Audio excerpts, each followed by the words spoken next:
तिळाची पोळी महाराष्ट्राचा पारंपरिक व हिवाळ्याच्या दिवसात खास बनवला जाणारा पदार्थ.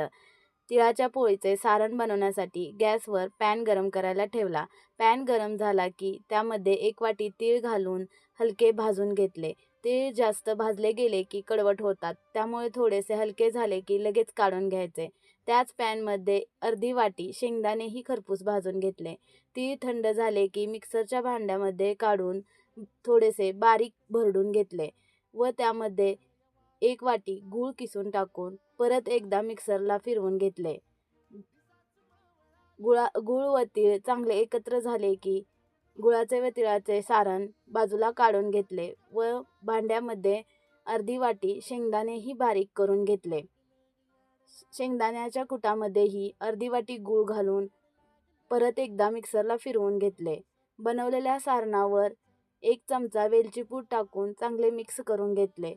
1 चमचा तूप घालून सारण एकजीव करून घेतले. एका भांड्यात 2 वाट्या कणिक घेऊन चवीनुसार मीठ घालून कणकीचा गोळा मळून घेतला.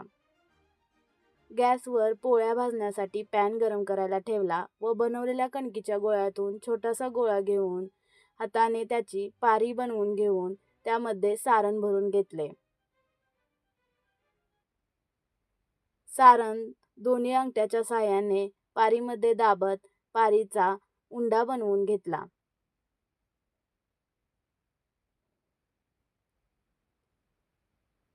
उंड्याला दोन्ही बाजूनी पीठ लावून उंडा हलक्या हाताने पोळपाटावर लाटून घेतला.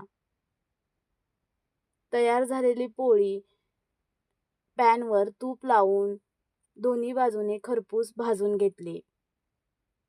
तिळामध्ये लोह, प्रथिने, कॅल्शियम जास्त प्रमाणात असते व गूळ ऊर्जा देतो.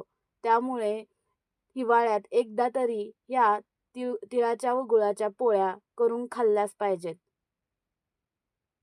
एकदम पौष्टिक, स्वादिष्ट अशा तिळाच्या पोळ्या तयार आहेत. रेसिपी आवडली असल्यास एकदा नक्की ट्राय करून बघा.